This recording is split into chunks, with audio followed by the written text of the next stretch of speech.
আজ তোমাদের সাথে একটা নতুন বিষয় শেয়ার করব। ভাবলাম তোমাদের নিজের জন্মভূমি দেখাই। আমি যেখানে জন্ম নিয়েছি, যেই ঘরটিতে আমি থাকি, সেই ঘরটা আমার বড্ড প্রিয়। যেখানে আমি প্রথম কথা বলতে শিখেছি, হাঁটতে শিখেছি, খেলতে শিখেছি। এই দেখো না, কথা বলতে বলতেই তোমাদের সঙ্গে বলতেই ভুলে গেছি। আমি সকালবেলা ঘুম থেকে উঠতে না উঠতেই দেখি মা পুজো দিচ্ছে ঠাকুরকে। দেখো, মা সকালবেলা সবার আগে সমস্ত কাজ শেষ করে স্নান করে ঠাকুরকে আগে পুজো করে তারপরে মুখে কিছু খাবার খায়। দেখো, আমাদের বাড়িটা আমার বিয়ের জন্য আবার নতুনভাবে রং করা হয়েছিল। তবে ওই যে ফুলগুলো দেখলে ওয়ালের মধ্যে, ওইগুলো আমাদের 10 বছর আগেই রং করা ছিল। ওইগুলো আবার নতুন করে রং করা হয়েছে। এই যে আমাদের ব্যালকনির মধ্যে কিছু গাছ, আর এই যে বৃষ্টি লাগাতার ধরেছে, এই বৃষ্টির জন্য বারান্দায় বাবা কিছুটা তার টাঙিয়ে দিয়েছে। সেখানে জামা কাপড়, আমার জামা কাপড়, মায়ের, পুচকু সোনার মেলানো রয়েছে। এই দেখো আমার সেই প্রিয় ঘর। এই যে ফুলগুলো দেখছো, অনেক পুরনো, দেখছো, আজ থেকে প্রায় 10 বছর আগেকার। এই যে আমার বিছানা, এই যে আমার ছোট্ট আলমারি, এখানেই আমি থাকি সব সময়। টেবিল ফ্যান রয়েছে। ওই যে দেখো, মা এদিকে পুজো দিচ্ছে, আর এদিকে আমার সোনা বাবা একটু একটু কান্না করছিল। তবে আমি ভাবলাম তোমাদের সঙ্গে আজকে আমাদের বাড়ির পরিবেশটা কেমন সেটা দেখাই, তাই ভিডিও রেকর্ডিং করছিলাম। এদিকে দেখো, মা তুলসী গাছ তলায় পুজো দিচ্ছিল। এই যে আমাদের আবার জানো তো, পেঁয়াজ লাগাই প্রতি বছর, তবে এবারে বেশি লাগাইনি। আর ওই যে স্ট্যান্ডটা দেখছো, ওইটাতেই আমি রেকর্ডিং করি। এই যে একখানে ফ্রিজ রয়েছে, ছোট্ট একটা টেবিল। আমাদের বেশি বড় পরিবার না, আমি, আমার ভাই আর মা বাবা, আর ঠাকুরদা মারা গেছেন, আর আমার তো বিয়েই হয়ে গেছে, আর ভাই তো বাইরে থাকে এখন পড়াশোনার ক্ষেত্রে। এই যে দেখো, এটা হচ্ছে সিঁড়ি। সবই আস্তে আস্তে তৈরি করা, কিছুটা করে, একসঙ্গে তৈরি করা না বাড়িঘরটা। এই দেখো, এটা হচ্ছে বারান্দা, আমার বেডরুমের লাগাই ওটা ঘর থেকে এটা হচ্ছে বারান্দা।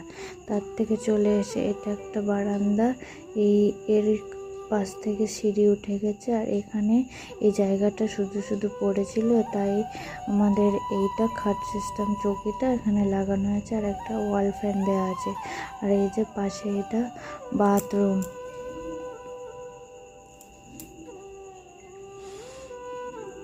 বাথরুমটা আর পুরোটা দেখালাম না। এই হচ্ছে বাথরুম, এটা হচ্ছে রান্নাঘর। রান্নাঘরে অনেক কিছুই রয়েছে। আর এই যে হচ্ছে আমাদের গরু। এই যে এই ছোট্ট বাচ্চাটা লাল কালারের, এর জন্ম হয়েছে এই কিছুদিন হলো, প্রায় 3-4 দিন হলো।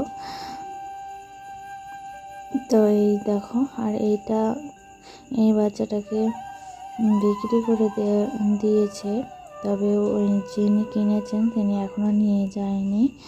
আর এই দেখো, এইদিকে 2খানা গরু, এখানে দোনা করে দেওয়া হয়েছে। আমাদের ঘরে গরু যেখানে খায় সেই জায়গাটাকে দোনা বলে। আর এই যে বাবা খেতে দিচ্ছে কাজ থেকে এসে। এই দেখো, আমাদের কুমড়ো গাছ, মিষ্টি কুমড়ো গাছ তুলে দিয়ে হয়েছে। আর এদিকে কলা গাছ, আর এই যে গরু খাবারের জন্য খড় কাটা রয়েছে। আর খড় ছাড়া অন্যান্য কিছুও দেওয়া হয়, যেমন ভাত, ভিটামিন, তারপর খোল, আটা,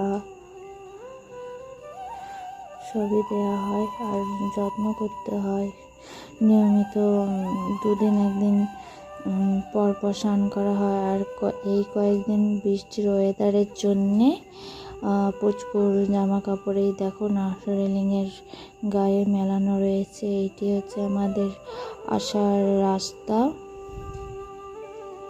আর এখানে পাশেই আমাদের নতুন করে একজন কল বাজাচ্ছে, তাই এই যে কাদা মাটি বের হচ্ছে। আর এটা হচ্ছে আমাদের বাড়ি, আমার বিয়ের সময় রং করানো হয়েছিল। এই দেখো ফুল গাছ। আর এই সাইকেল করে আমার বাবা ডিউটি যায়, অফিসে যায়, কাছেই আমাদের পিডিশালের কাজ করে। আর ওই যে গলির ওখানে একখানা কুকুর বসে আছে। এখানে একখানা বলে না, আরও অনেকগুলোই আসে, সবে একখানা এসছে। আর ওই যে দূরে দেখতে পাচ্ছ গামলার মধ্যে জল রৌদ্রে দেয়া রয়েছে, ওটা সোনা বাবার জন্য স্নান করবে, তাই হালকা একটু তাপ দিয়ে নেওয়া হচ্ছে, গরম যাতে হয়ে যায়। আর এই যে মা কিছুটা গাছ লাগিয়েছে ফুলের। আর এই পাশে যে তিরপলটা দেখলে বৃষ্টির জলের জন্য এটা টাঙানো হয়েছে। আর এই ঘরটাই না আগে বিশাল থাকতো আমার ভাই, তবে সে এখন আর থাকে না, আর ব্যবহার হয় না। আমি চলে গেলে তো আমার ঘরেই থাকে, তাই এখন বৃষ্টির জন্য এই ঘরটাতে খড় কাটছে। আর ওইটি হচ্ছে আমার গোয়াল ঘর। আর ওই ঘরে ফ্যান, চিরকালটাই ফ্যান লাগে গরুদের। আর যেই গা ধোয়ানো হয় না কেন, ওরা গাটা নোংরা করে ফেলে। তো বাবা বলছিল যে গাটা পরিষ্কার করে স্নান করানো হবে, তবে আমি ভাবলাম তার আগে ভিডিওটা করি, তোমাদের দেখাই। আর এদিকে দেখো সোনা বাবা জেগে গেছে, আর তাই মা কোলে নিয়েছে। এবার আমরা একটু কিছু খাবো, মার পুজো দেওয়া হয়ে গেছে। এবারে আমার সোনা বাবাকে নিতে হবে। এই দেখো না, তোমাদেরকে সবটা দেখালাম, তোমাদের কেমন লাগলো জানিও। আর এই যে আমার ঘর, আমার এই বাড়িকে নিয়ে অনেক মায়া, আবেগ, ভালোবাসা তৈরি হয়েছে।